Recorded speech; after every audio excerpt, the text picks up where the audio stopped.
ಗುರುದೇವ ಮಹೇಶ್ವರ ಗುರು ಸಾಕ್ಷಾತ್ ಪರಬ್ರಹ್ಮ ತಸ್ಮೈ ಶ್ರೀ ಗುರುವೇ ನಮಃ. ಇಂದು ಬಾಲಕಿಯರ ಸರ್ಕಾರಿ ಪ್ರೌಢಶಾಲೆ ಗುರುಮಠಕಲ್ ಶಾಲೆಯಲ್ಲಿ ಇಕೋ ಕ್ಲಬ್ ಹಾಗೂ ಅಗಸ್ತ್ಯ ಫೌಂಡೇಶನ್ ವತಿಯಿಂದ ಒಂದು ಆವಿಷ್ಕಾರ ಮೇಳ ಕಾರ್ಯಕ್ರಮವನ್ನು ಆಯೋಜಿಸಲಾಗಿದೆ. ಈ ಕಾರ್ಯಕ್ರಮದಲ್ಲಿ ಅಧ್ಯಕ್ಷತೆ ಸ್ಥಾನವನ್ನು ವಹಿಸಿರುವ ಮೇಡಮ್ ಅವರು ಹಾಗೂ ಮುಖ್ಯ ಅತಿಥಿಗಳು ಹಾಗೂ ಎಲ್ಲ ಸಿಬ್ಬಂದಿ ವರ್ಗದವರೇ ಹಾಗೂ ವಿದ್ಯಾರ್ಥಿನಿಯರೇ, ಈ ಒಂದು ಆವಿಷ್ಕಾರ ಮೇಳವು ಇಲ್ಲಿ ಕೇವಲ ಟೇಬಲ್ ಟಾಪ್ ಮಾಡೆಲ್ಗಳನ್ನು ನೋಡುವುದೇ ಅಲ್ಲದೆ ನಿಮ್ಮ ಜೀವನದಲ್ಲಿ ವೈಜ್ಞಾನಿಕ ತಂತ್ರಜ್ಞಾನವನ್ನು ಬೆಳೆಸಿಕೊಂಡು ನಿಮ್ಮೊಳಗಿರುವಂತಹ ಪ್ರತಿಭೆಯನ್ನು ಗುರುತಿಸಿ ನಿಮ್ಮೊಳಗೆ ನೀವು ಅನ್ವೇಷಣೆ ಮಾಡಿಕೊಡ್ರಿ. ನಿಮ್ಮ ಗುರಿಯ ಕಡೆ ನಿಮ್ಮ ಗಮನ ಇರಲಿ, ಓದ್ರಿ ಎಲ್ಲರೂ. ಇಷ್ಟು ಹೇಳುತ್ತೆ ನನ್ನ ಚಿಕ್ಕ ಭಾಷಣ.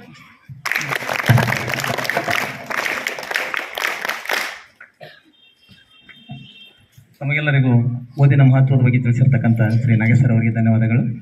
ಈಗ ಈ ಕಾರ್ಯಕ್ರಮದ ಅಧ್ಯಕ್ಷತೆಯನ್ನು ವಹಿಸಿರ್ತಕ್ಕಂಥ ನಿಮ್ಮೆಲ್ಲರ ನೆಚ್ಚಿನ ಮುಖ್ಯೋಪಾಧ್ಯಾಯನೇ ಆಗಿರ್ತಕ್ಕಂಥ ಶ್ರೀಮತಿ ವೀರಮ್ಮ ಮೇಡಮ್ ಅವರು ಎಲ್ಲ ಅನಿಸಿಕೆಗಳನ್ನು ವ್ಯಕ್ತಪಡಿಸಬೇಕಂತ ವಿನಂತಿಸ್ಕೊಳ್ತೀನಿ.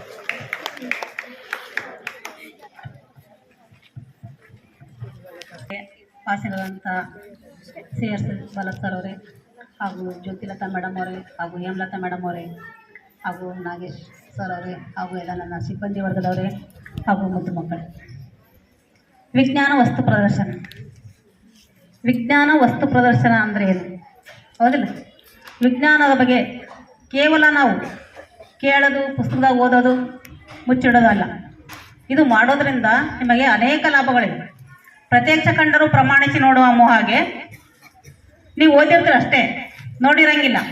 ಈಗ ಹೇಳಿದ್ರಿ, ಈಗ ಭೂಮಿ, ಗ್ರಹಗಳು, ಆಮೇಲೆ ನಿಮ್ನ ದರ್ಪಣ, ಮಸೂರ ಅಂದ್ರೆ ಏನು, ಬೆಳಕಿನ ಪ್ರತಿಫಲನ ಓದಿರ್ತೀರಿ. ಆದರೆ ಈಗ ನೀವು ವಸ್ತುಗಳ ಮೂಲಕ ಅದನ್ನು ನಿಮಗೆ ಮನವರಿಕೆ ಮಾಡಿಕೊಟ್ಟಂತಹ ಹೇಮಲತಾ ಮೇಡಮ್ ಅವರೇ ಹಾಗೂ ನಾಗೇಶ್ ಸರ್ ಅವರು ನಿಮಗೆ ಓದ್ಲಿಕ್ಕರೂ ಇಲ್ಲ, ಆ ಒಂದು ಪ್ರಶ್ನೆ ಬಂದಾಗ ನೀವು ನೇರವಾಗಿ ನೀವು ಉತ್ತರ ಬರೆಯುವಂಥ ಒಂದು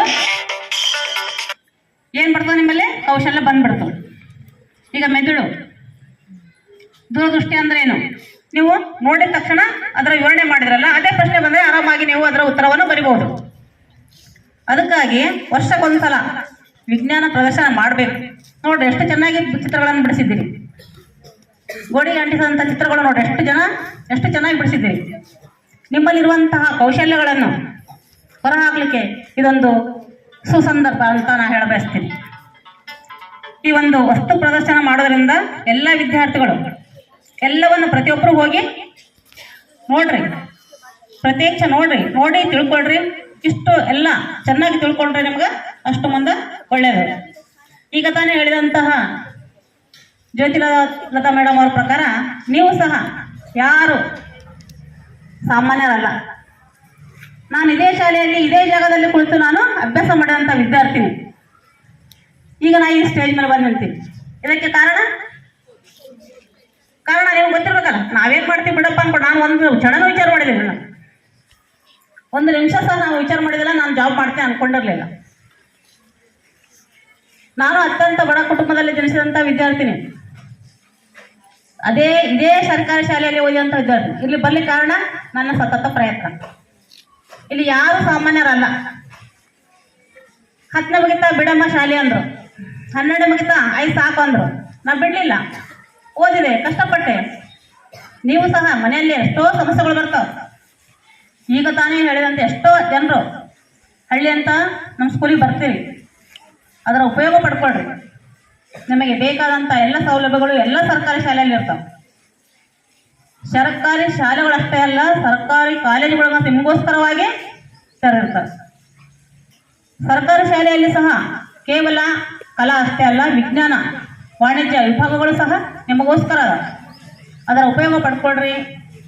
ನೀವು ಕೇವಲ ಖಾಸಗಿ ಶಾಲೆಗಳಿಗೆ ಡೊನೇಷನ್ ಕೊಟ್ಟು ಹೋಗಲಾರ್ದೆ ಸರ್ಕಾರಿ ಶಾಲೆಯಲ್ಲೇ ಓದಿ ಅತ್ಯಂತ ಹೆಚ್ಚು ಅಂಕಗಳನ್ನು ಪಡೆದು ಈ ಊರಿಗೆ ಈ ಹಳ್ಳಿಗೆ, ನಿಮ್ಮ ಮನೆಗೆ ಎಲ್ಲರಿಗೆ ಕೀರ್ತಿ ತರುವಂಥ ಪ್ರಯತ್ನ ನೀವು ಮಾಡಲೇಬೇಕು.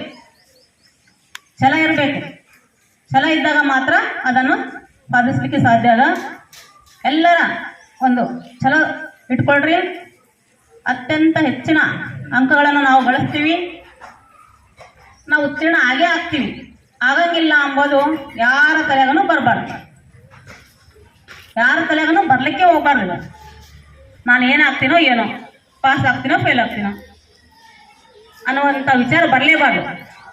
ಕೇವಲ ಪಾಸ್ ಆಗೋದಲ್ಲ, ಅತ್ಯಂತ ಹೆಚ್ಚಿನ ಅಂಕಗಳನ್ನು ಗಳಿಸಿ ನೀವು ಉತ್ತೀರ್ಣರಾಗಬೇಕು. ಹಾಗೇ ಆಗ್ತೀರಿ. ಮನಸ್ಸು ಮಾಡಿದರೆ ಏನು ಬೇಕಾದ್ರೂ ನಾವು ಸಾಧಿಸ್ಬೋದು. ಅದಕ್ಕೋಸ್ಕರ ಅತ್ಯಂತ ಪರಿಶ್ರಮ ಮಾಡಿರಿ, ಒಳ್ಳೆಯ ಒಂದು ಫಲಿತಾಂಶವನ್ನು ಪಡ್ಕೊಳ್ರಿ. ದೇವರು ನಮಗೆ ಪ್ರಯತ್ನಕ್ಕೆ ಫಲವನ್ನು ಕೊಡಲಿ ಎಂದು ಹೇಳುತ್ತಾ ಒಂದೆರಡು ಮಾತುಗಳ ವಿರಾಮ ನೀಡುತ್ತೇನೆ. ಜೈ ಹಿಂದ್.